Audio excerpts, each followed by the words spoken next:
Hello, everybody, and welcome back to another Q&A. My name is Jake. I'm the trainer for Direct Current, and with us, as always, is our CEO, Matt Dell. He's in the house. Good to see you, Matt. How you feeling today? Fantastic. How you doing, Jake? Happy Good Friday. Happy Friday. I love it. You got to love Fridays. TGIF. TGIF. Any good plans today, this week?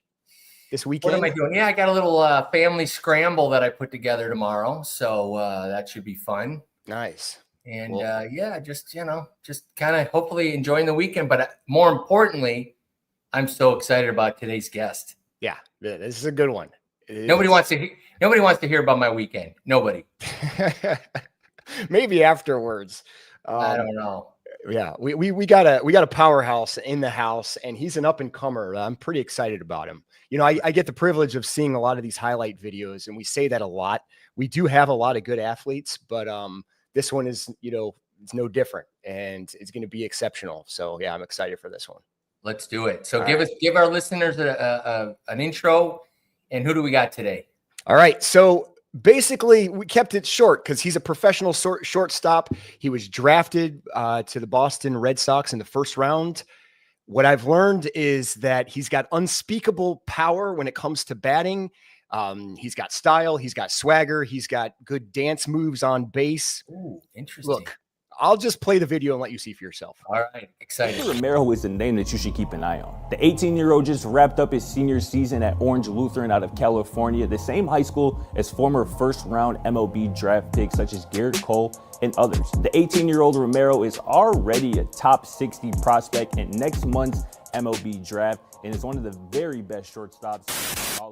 With the 24th pick of the 2022 MLB draft, the Boston Red Sox select Mikey Romero, a shortstop from Orange Lutheran High School in Orange, California. Takes in the 1-0, Liendo is off, and Romero launches this one deep to right field to Giffords Pavilion.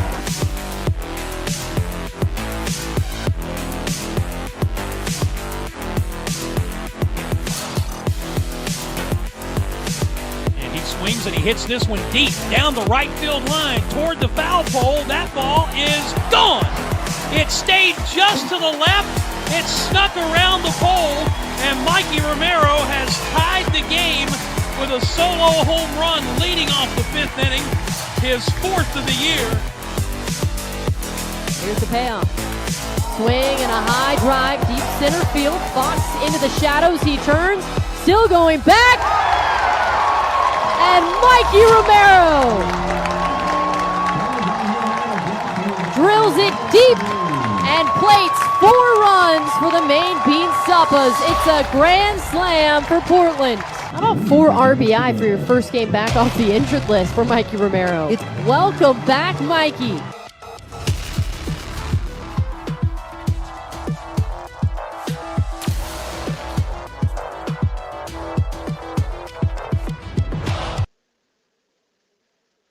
How we doing, guys? Good intro, Jake. Love it. What did I tell you about that power? That was a great video. Wait, just for the record, I had to rule out like 15 other videos of him hitting home runs. This guy has serious power. My only depression from this is that you're in the Boston Red Sox, not the Yankees, but one of those guys. Welcome. So glad to have you today. What a great intro. Tell us a little bit about yourself. Where are you from? Even a little more from the intro, but just tell our listeners a little bit about your background, if you could. Yeah. So my name is Mikey Romero. I'm from Southern California. I grew up there my whole life. Attended Orange Lutheran High School in Orange, California. Played travel ball throughout high school for the San Diego Show. Played baseball basically my whole career. Had 1 or 2 seasons of flag football and quickly realized that football wasn't for me, even though it was flag. But yeah, I mean, I played baseball my whole life. And then in the video, like you guys saw, in 2022, I got drafted in the first round by the Boston Red Sox. And that was a big goal of mine just for a long time, for my whole life, basically. And now that I'm kind of in the grind and fighting my way to the big leagues, I love this game, and it's given me so much. And yeah, I recently got married last year in November. So my wife Krista, she's out in Portland with me while I'm out here doing all these things. So super thankful for her. But yeah, just grateful for what I have and grateful to be here. I love it. So were you planning to go right to the pros? Did you have offers from colleges? Obviously, first round draft pick. So I got a lot of questions from that, but just tell us, what was your thought process? Were you going to go to college? Did you have offers? What were you thinking through that process? Yeah. So I was actually committed to LSU. I committed to University of Arizona my end of my 8th grade year, so really early. And the head coach there was Jay Johnson. And then I believe it was my junior year. He actually had taken the job at LSU my junior year. And it's a really funny story that not many people know. I was actually getting ready for a game, and I look at my phone, and it's like blowing up. And this is like right before, I'm about to go take the field, and I wasn't on my phone in the dugout. Let me make that clear. But it was like I knew all this stuff was going down. I was wondering what was going to happen, and I remember looking at my phone, and Jay was like calling me, and I had a bunch of just texts like, "Oh, did you see the news?" And it had said that he had went to LSU.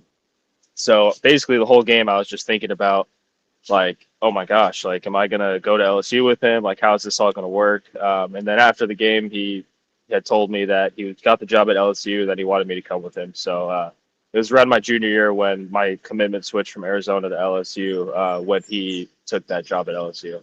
I love it. Okay, now let's go to that game specifically. Did you go 3 for 4, 4 for 5? What did you do on that day when you had all those thoughts going through? Am I going to actually go to Baton Rouge, Louisiana over Arizona? Yeah, funny enough. So this was my junior year. I had actually just come off labrum surgery. I had a labral surgery, debridement. It wasn't too much of a major surgery, but I had just kind of gotten back. It was my first game back playing defense. The whole year, my junior year at high school, I just DH'd. And then this one game, which was like basically our last game of the season leading into the summer, I played defense for the first time. So I honestly couldn't even tell you what I did that game. I know I played second base, but I was so just hyper focused on all the news and what was going to happen, what was going to come next, that I feel like that game was kind of just a blur. So that's like the best answer I can give. Unfortunately, you disappointed him. You disappointed him with being such a stud. Going in the first round, you obviously now have a tough decision to say, okay, do I go and take my talents to LSU and go the collegiate route, or do I go right into the grind of pro ball? Tell our listeners a little bit about that decision point. Yeah, I think, for me personally, and it's different for everybody, but for me, I felt like I was ready for professional baseball. It was my dream, and it had been my dream from as long as I can remember, 10 years old, 8 years old. Like I knew that I wanted to play professional baseball. And when I got that chance and when I got that call, I knew that it wasn't something that I wanted to take, or that I didn't want to take, or just kind of go forward with. And especially, with it being in the first round, like I felt like it just perfectly matched up. And the Red Sox are a great organization. And, I know you're a Yankees fan, Jake, but the Red Sox, I'm just grateful for them and them drafting me. But yeah, I mean, the decision was honestly pretty easy to pursue professional baseball. With that being said, though, like I did really like Baton Rouge. The college baseball route really did kind of intrigue me. You heard of guys like Dylan Cruz, who were also like first rounders in high school and then decided to just go the college route and bet on themselves, and it worked out for him. But I felt just mature enough to handle professional baseball. So I'm glad I did that. Well, the Red Sox, I mean, they're a decent organization. I mean, they're not the Cubs, unfortunately, but they're the Cubs. Come on, come on. I'm a Cubby, but so it's and I might be wrong on this, but it sounds like if I had my ear to the grindstone of the recent draft, younger and younger players are now getting drafted early on. Is that pretty accurate statement, especially infielders? Yeah. Yeah, I mean, this past draft was very shortstop heavy. I remember looking at it. It was like 20 shortstops in the first round. I mean, so I think that was a mixture of high school and college. But yeah, I mean, I feel like just the high school baseball scene is getting so much more advanced because of all the stuff that athletes have available to them. Uh, and I think people are starting to realize, specifically high school athletes, that this game is really physical and that you need to be strong and that you need to prepare your body. And honestly, coming out of high school, like I dealt with injuries my first professional season. And I think part of that was just because I wasn't strong enough to handle a full 130 something game season. So I think that high schoolers now are starting to realize that, oh, like it's really important that we, number one, take protecting our body and fueling our body correctly, but also like leading up to the draft and your senior season, your junior season, just realizing that, oh, like this is really important to take care of our body. Yeah, I love it. One last question on the draft. Where were you? How did that work? Were you sitting there? Were you expected to go in the first round, or how did that? Yeah. I mean, we had an idea kind of what my floor was, but I feel like as far as to go in the first round, we weren't sure. We knew it was a possibility. We knew a couple teams were interested. I was actually at home at my house in California with my parents. I had gotten the invite to go to the draft, and this was before my senior season, but I knew that I wanted to kind of spend it at home with family, friends, coaches, all that. So I actually found out, that the Red Sox were going to take me, like probably like 2 minutes before the draft. So that was really cool. It took a lot of stress off, just kind of my back, and I got to enjoy the night a little bit more. That's cool. I love it. So you're shortstop growing up. Tell us, and our listeners a little bit about, how critical it is that you can play second, third, shortstop. I mean, tell us, how that works and what your mindset is as you're going as an infielder into pro ball. Yeah. I mean, I think the biggest thing is just kind of trying to balance the strength aspect with the aspect of still being able to be really athletic and move around. I mean, I feel like I heard it all the time from my coaches in travel ball is you get to pro ball and you're going to be playing with all these, guys that are from the Dominican or from Venezuela who just are extremely good infielders. And I've had the privilege to be around a lot of really good infielders. And one thing that I continually notice is just how athletic they are and just how well their body moves. So I feel like coming out of high school, I knew that I needed to remain athletic. And I feel like as I got older, I naturally obviously got stronger. But I play third, short, second. And I feel like as far as those positions go, it's the same mindset. I want to be aggressive to the baseball. I want to attack the baseball. And I want to be the one that's playing baseball. I don't want the baseball to play me. So I feel like in terms of just the defensive side of things, just really trying to stay aggressive.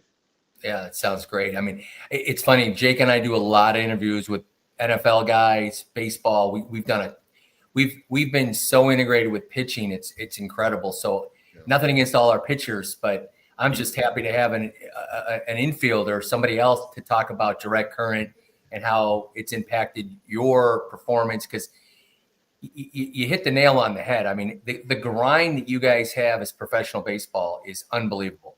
For a pitcher, what they're doing to their bodies is incredible, but they do it with, recovery time in between. You guys are out there every day grinding. So, and trying to keep physically, fit, recover, and still be able to have that intensity. So I guess with that, we're glad to have an infielder on a Q&A, but tell us first and foremost, when and how did you get exposed to direct current? Yeah, I actually got exposed to it this off season by my physical therapist in California that I was doing just kind of body work and just kind of recovery work with. Mm-hmm.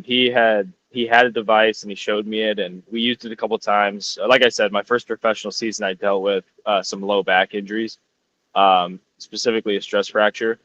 So there was, some things in my movement that, were kind of just compensation, just kind of from that injury. So we wanted to clean that up, and we used ARP to do that. And we used it obviously to continue just the healing process with, the blood flow, that background mode that you guys have, where it's, just kind of directing the blood flow in there. But we had used it to basically just kind of help me move better.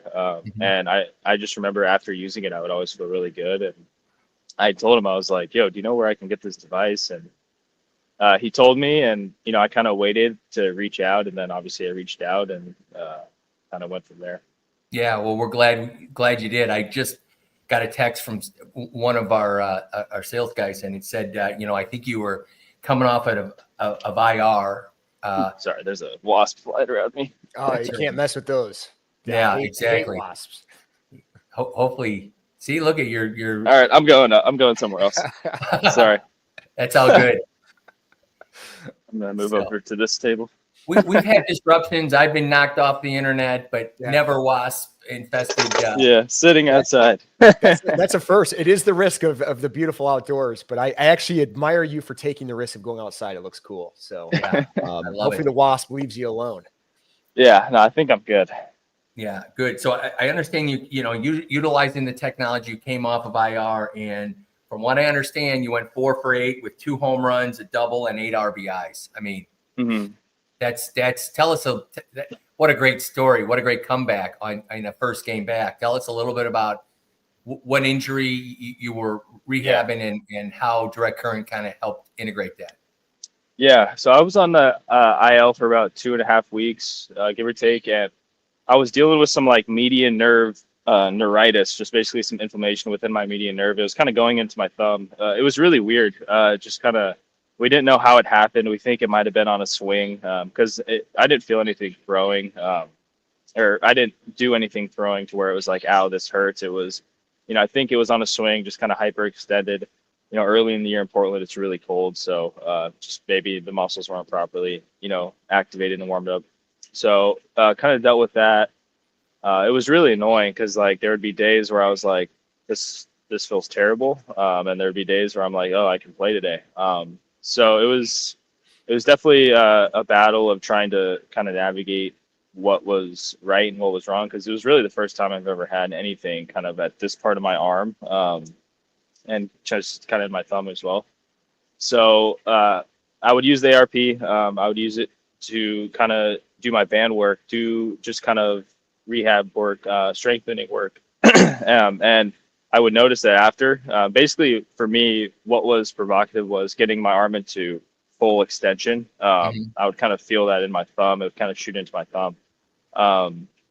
So, I feel like when I was doing my rehab work with, J bands or with those green 1-pound balls that you guys saw in the picture, I would use those, get blood flow kind of to the area, to just my whole just shoulders, arm, elbow, everything. And what I would feel is after, I would feel great. And actually after, it would be, prolonged, feeling really good. I would throw after, and I would swing after, and I would feel fine. And then I would use the ARP again post activity, just kind of to facilitate the recovery process a little more with getting some extra blood flow in there. And when I started using it, because I think I got the device kind of right around probably like a couple days after I had got that diagnosis. So right when I started using it, I just had noticed like a lot of improvements. And then I kept using it up until the end of the 2.5 weeks. And like, I don't feel anything in my elbow anymore, like, or in my hand. And I think a lot of it was just the strength work, the recovery, the healing of the just inflammation. So I feel like it definitely helped me. It helped me kind of retain my just range of motion, because I was worried about just everything getting kind of stiff and locked up. And I felt like I didn't really have to deal with that. I felt like everything stayed really loose, and I was able to ultimately, when that inflammation went down, let that nerve kind of glide a little bit better in the elbow. So I feel like it really helped me. And then even like I said earlier with my back, I still use it with my back quite a lot. So I love it. Yeah. So it's good to hear this from an infielder, or just because these pitchers, it's just, they're so knowledgeable about what they're doing. Jake, tell our listeners a little bit. I mean, there's so much going on, and they're integrating so much into whether it's throwing a baseball, ground balls, hitting, to tell our listeners a little bit about how this direct current kind of is so beneficial, whether it's a hand injury or a shoulder, anything that they're dealing with for performance. And when you're talking baseball specific, and this is any sport, but baseball seems to be, really intricate in a lot of different ways, because pitching is a completely different craft than going up to the plate and having to swing and hit a home run like Mikey over here. And when you're going through pain, it's never the issue, or it's very seldom the area of pain. So there's so many more components that go along with it, that there's some sort of breakdown or compensation that has been created based on that pain. So as a result, these guys are warriors. They get out there, they continue to play. So they start to develop compensations to get around the pain. But as a result of that, they develop more of those compensations, which require, more treatment, and they end up never really getting out of that pain.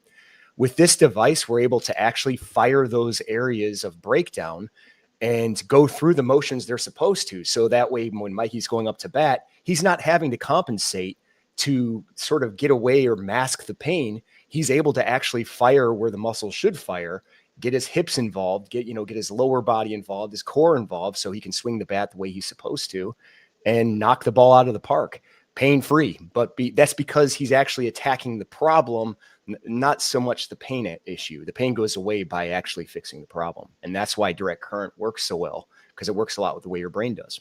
Yeah, that's great. I think it is interesting, and I'd love to get your take on that, because there's so many guys out there from high school, from travel ball, from, collegiate level, even, guys like yourself that were blessed to be drafted in the first round, position players. I mean, it's a grind. And so obviously your job is, you almost quietly try to keep your body tight, if you will, because if you've got little nagging injuries, you got to play through that, because there's so many guys trying to fight for that position.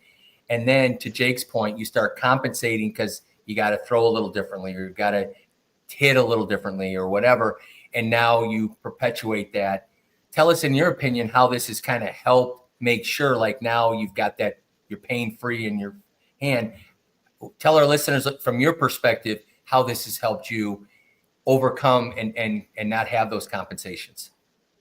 yeah, I think the arm thing was really short. So I feel like we were right on top of it right away. So I don't feel like I developed really too much compensation patterns within just my throwing. I felt like we kind of were on top of it, let just my body, ARP, and all the just kind of outside things do what it needed to do to get me in a better place. And then when I started throwing, I don't think I was compensating too much. But specifically with my low back, there was a lot of compensation, just because my injury was when I was 18 years old. So like, for me, my glutes were just extremely weak, and they weren't firing at all within my swing, and this was like post injury. So just to give a little bit more background. So my injury started as a stress reaction, and then I rehabbed that, came back to the field, and then I had gotten hurt again. Same injury, but this time it turned into a stress fracture while I was on the field. So it was kind of a very just annoying rehab process. But definitely, I will say throughout that time period of stress reaction to actually playing again, there were some compensation, just because I knew that I was still feeling it a little bit. I didn't know what and what wasn't normal. So, I would feel like I would have to kind of work around things just in my swing. And, I can't, knowing what I know now, I'm 21 years old. Like, back then I would have just been like, hey, just let it fully, get back. But 18-year-old me, all I ever knew was, I want to play baseball. I don't care how I'm feeling. So, I think that I did kind of create some compensation patterns. And specifically just kind of trying to move around my kind of low back, just swing, really trying engaging my core and not moving freely. So I felt like as I got older, the injury kind of went away and healed. I felt like I was still dealing with those just kind of compensation patterns that I had kind of developed from a younger age.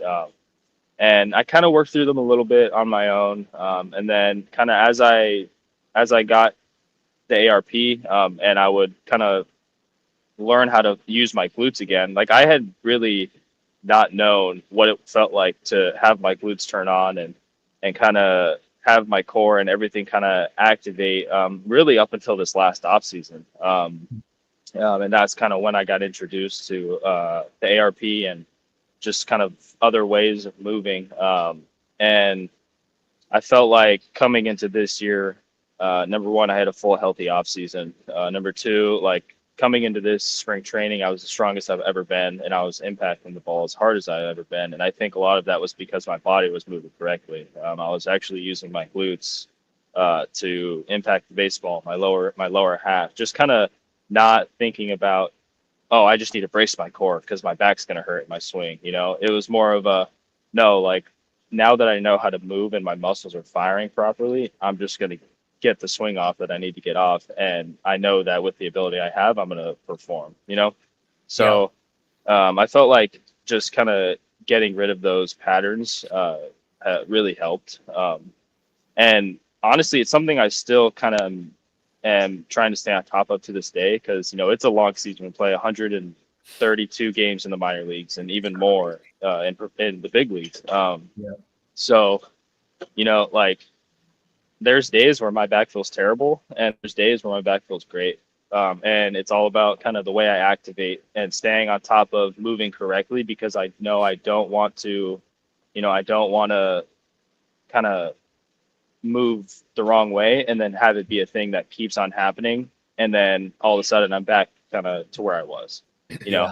So I do definitely feel like just with ARP, I have been able to stay on top of it in the sense of like, oh, I'm going to the field every day and I'm moving correctly so that when the game comes, you know, I'm not thinking about anything else other than playing the game and you know, letting my body do what it does. I feel like it's helped me tremendously.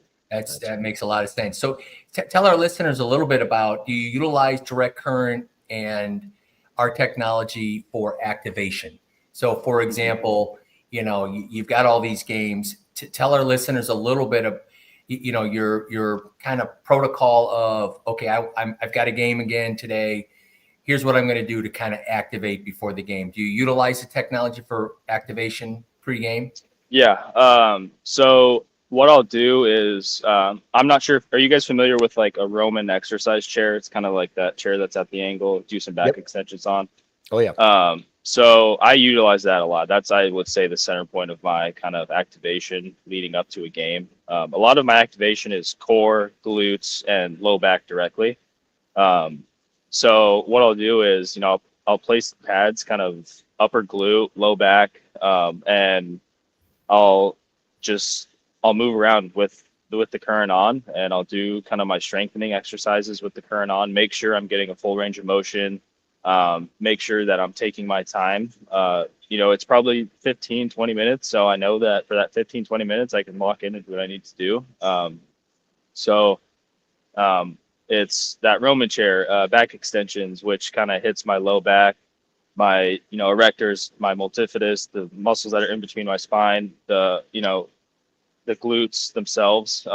So I feel like I use that a lot. And then I'll use bands to kind of activate my glutes as well, just because I feel like personally, you know, I can't overactivate my glutes. You know, I love it when, you know, they feel like they're ready to fire. And this will be with the device on. And I kind of just will go from there. And even stretching, kind of stretching with them on as far as I think psoas, like my psoas muscle, you know, making sure that all that is, you know, loose, and I'll do couch stretch. And I found that, you know, I'm able to get into deeper ranges of motion with, you know, the device on, just because, like, it's hard to see change when it's, you're not getting to a full range of motion. And like for me personally, like even adding weight to that full range of motion, like in my couch stretch, I'll add a weight to kind of get me even deeper. Or in the back extensions, I'll add weight so that, I can train just the low back muscles themselves a little bit harder. And then another thing I didn't mention is I love to do Jefferson curls, just training my spine in that really deep spinal flexion. So like, I feel like just all that stuff, with the help of the kind of ARP device just has really kind of gotten me over the hump, and really just helped me maintain just my body throughout this season. And it can be, one of those things that's kind of annoying to keep on doing every day, but like you kind of learn to love it just because it keeps your body, feeling good and in a position to be able to play throughout a full season. Yeah, Jake, I got to say, we need to see a driver's license, 21 years old, and more knowledgeable than, definitely me for sure. So that's easy. Look, I got to say, like, so, Mikey, I'm a strength coach by trade. I'm a range of motion guy as well. Yeah. So when you brought up Roman chair, I wasn't sure exactly where you were going with that, but I love that movement in general.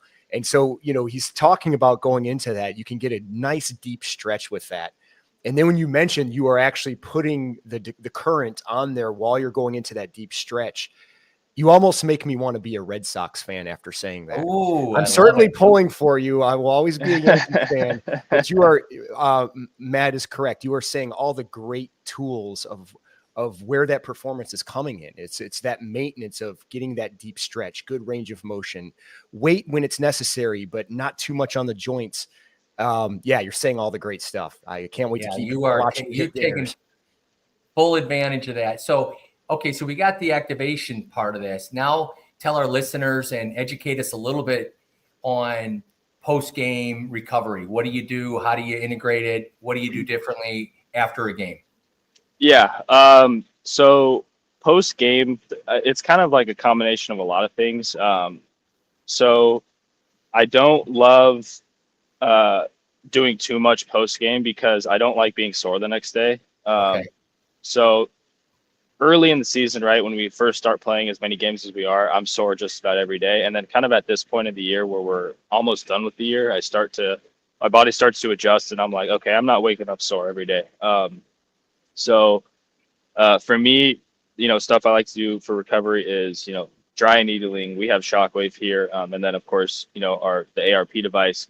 For example, like when I'll get home, if I just got dry needled, I'll throw on the ARP device. I'll maybe throw it on for like 20 minutes and just kind of move around, like just twist, bend, side bend, just move around, kind of keep my body moving.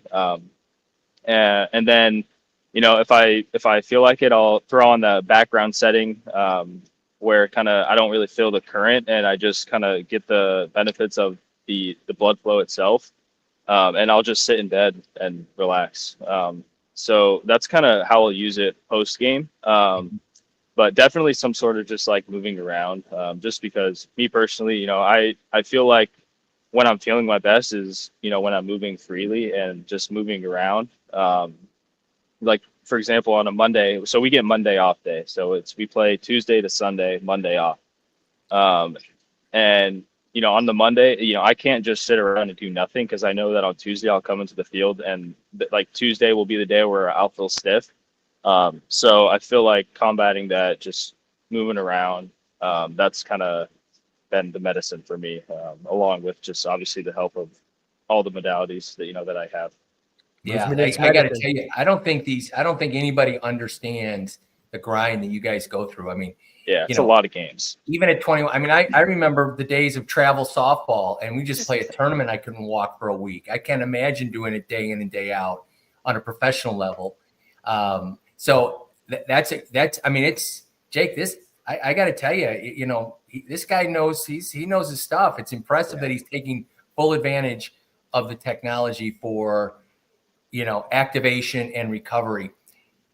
Then I have to ask, you come into the, you realize performance is everything, right? Which is strength. And you mentioned early on that you utilized direct current for strength, and which helps performance, obviously. So how do you go in the off season and take advantage of direct current on the performance? You shared some, but just give us kind of an elevator discussion of how you use the direct current to make sure that you're up for the grind in the off season. Yeah. I think that for me this off season, I think the big thing is going to be really like the way I look at my career right now is like, I'm very close to making a big league team. Like this next offseason, it's going to be a really big one for me. So I'm going to do everything I can to ultimately come into camp ready to go, and hopefully, earn a job. So like for me, having this device at my disposal, I'm excited to use it because there are certain movements that I really haven't been able to do, just because, my body has still not really been able to adjust to it.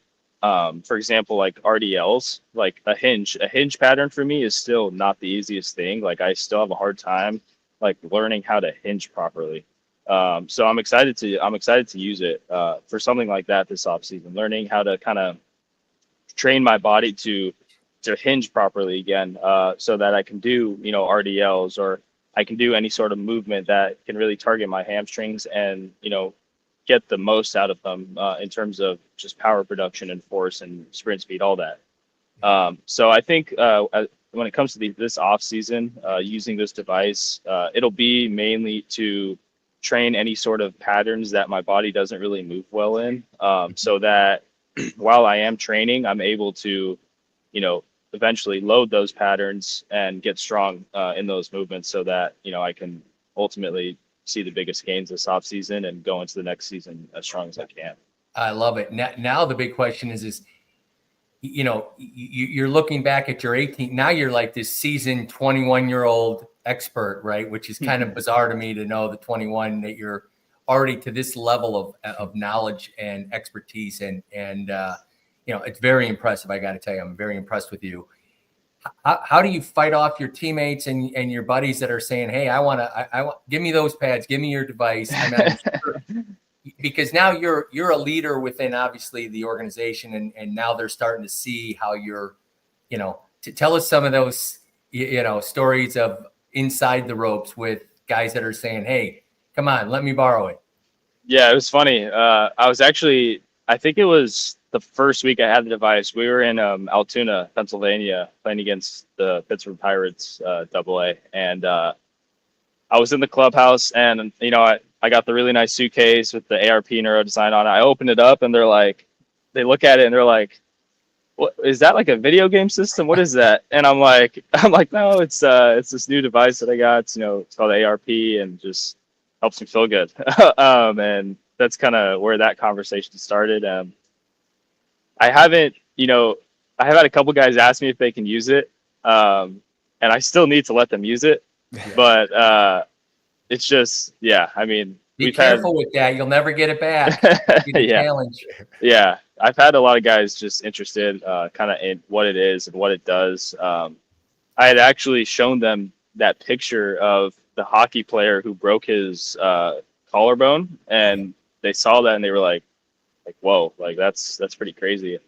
And it was funny because they see the pads and their mind directly goes, "Oh, it's like a Mark Pro," and I'm like, "No, it's not like a Mark Pro. Like it isn't, I promise." And just kind of, that's really it's funny. Well, you're a season. It's funny. These guys. When you look, we get a kick out of it because so many NFL guys because you talk about they go through a car crash every weekend, right? Every week. Oh yeah.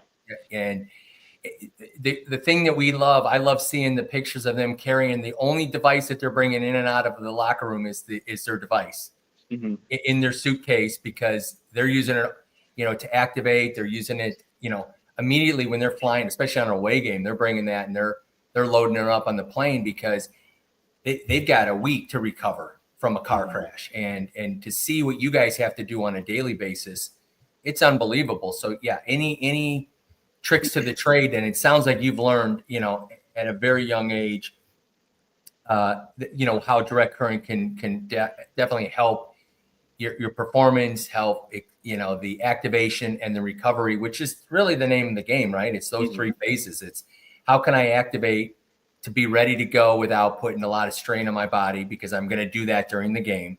And then how am I going to recover so that I'm feeling good the next day? And then more importantly, when you do have time, which isn't a lot, how can I take advantage of direct current for performance? And I got to tell you, I'm very impressed. It sounds like you've got all three of those phases figured out with our technology, and can't thank you enough for your time today, Jake. I mean, unbelievable. Yeah, I was excited. Again, I was excited about this one, but you did surprise me on your knowledge of where you're already at. Like Matt said, you're beyond your years already, and it really is about recovery and activation. That's truly the performance aspect when you're in season. I mean, there's no need for the heavy stuff in season. You're doing it all the right way. So yeah, I'm excited to see your career continue to flourish. Yeah, thank you.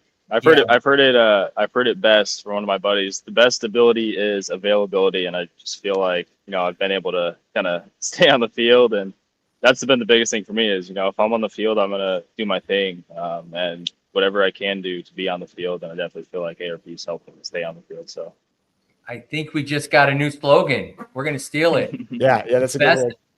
Ability is availability. Yeah. You can't claim that, Matt. No? No, you stole that from Mikey. Because we're live, and now we can't steal it. Now it's like it's proof documented. So we'll let you trademark that. I love it. Well, thank you so much for your time. Appreciate you today. Wish you all the best. Please keep us posted throughout your journey, and we're here for you, obviously, with any questions, anything that you need in terms of activation or performance and or recovery protocols, any data. We're obviously here to help support you and wish you all the best. Sweet. I appreciate it. Thank you. If we can get him to commit to the Yankees instead of the Red Sox, can we talk about getting him some better deals? I want him in Cubby Blue, but whatever. I think the Red Sox is a good organization. So for people that want to follow your journey through baseball, do you have an Instagram account they can follow you on? Yeah, my Instagram is Mikey Romero 32.